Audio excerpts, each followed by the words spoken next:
نحمدullah تعالى ونصلي على رسوله الكريم أما بعد قال رسول الله صلى الله عليه وسلم فأنا اللبنة وأنا خاتم النبيين সম্মিলিত খতমে নবুয়ত পরিষদের উদ্যোগে আয়োজিত আজকের এই খতমে নবুয়ত মহাসম্মেলনে উপস্থিত সংগ্রামী সভাপতি, উপস্থিত বিশ্ব উম্মতে মুসলিমার বরেণ্য উলামায়ে কেরাম, সমবেত নবী প্রেমিক তাওহীদি জনতার এই বিশাল বাদ ভাঙ্গা জনস্রোত এবং জনসমুদ্র, আমরা বলতে চাই পরিষ্কার ভাষায়, আল্লাহ পাক রব্বুল ইজ্জত নবুয়তের যে প্রাসাদকে পূর্ণ করেছেন, সেই প্রাসাদের সর্বশেষ সুমহান অংশ এবং তার ঈদ বলে মুহাম্মদ সাল্লাল্লাহু আলাইহি ওয়াসাল্লাম নিজেকে ঘোষণা করেছেন।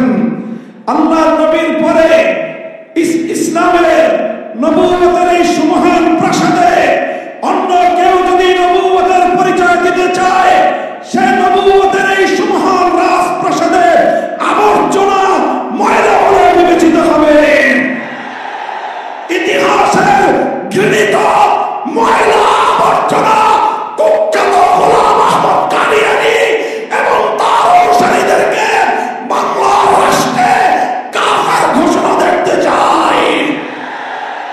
পরিষ্কার বলছি, আমরা 2013 সালে নবী প্রেমিক তাওহীদি জনতার শাপলা চত্বরের রক্তের উপর 24-এর যে বিপ্লব প্রতিষ্ঠিত হয়েছে, সেই বিপ্লব পরবর্তী বাংলার মাটিতে কাদিয়ানীর মুসলিম ঘোষণা হতেই হবে, হতেই হবে। সরকারগুলোকে বলতে চাই, আমাদের পূর্বপুরুষ খতিব ওবায়দুল হক, শাইখুল হাদিস আল্লামা আজিজুল হক, সৈয়দ ফজলুল করিম পীর সাহেব চরমনাই, মুফতি ফজলুল হক আমিনী থেকে আল্লামা আহমদ শফি রহমাতুল্লাহি আলাইহি, জুনায়েদ বাবু নগরী, সকলেই কাদিয়ানীদের খতমে নবুয়ত, এই কাদিয়ানীদের অমুসলিম রাষ্ট্রীয় ঘোষণা শুনে যেতে চেয়েছেন, দেখে যেতে চেয়েছেন। দুঃখ এবং পরিতাপের বিষয়, বাংলাদেশের সরকারগুলো এই কথা রক্ষা করতে পারে নাই।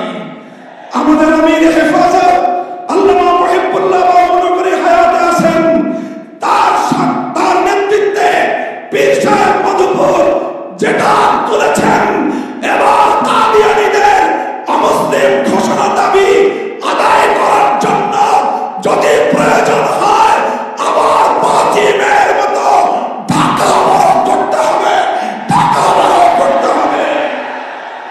শুধু ঢাকা নয়, প্রয়োজনে জাতীয় সংসদের দিকে লং মার্চ করতে হবে, বাংলাদেশ অবরুদ্ধ করতে হবে, সকল রাজনীতি বন্ধ করে দিতে হবে, পার্লামেন্ট অচল করে দিতে হবে, সচিবালয় বন্ধ হয়ে যাবে, বাংলাদেশ থমকে দাঁড়াবে।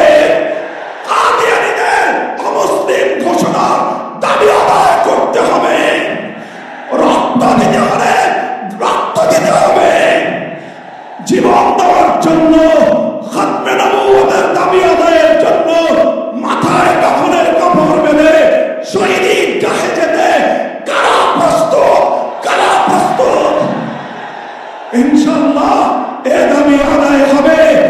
আর যদি সরকারগুলো দাবি আদায় করতে ব্যর্থ হয়, আগামী দিনে আমরা পার্লামেন্ট গঠন করব, আমরা ক্ষমতায় যাব, আমরা কাদিয়ানীদেরকে জাতীয় সংসদে আইন পাস করে কাফের ঘোষণা করব, অমুসলিম ঘোষণা করব ইনশাআল্লাহ। নাসরুম মিনাল্লাহি ওয়া ফাতহুন করিম।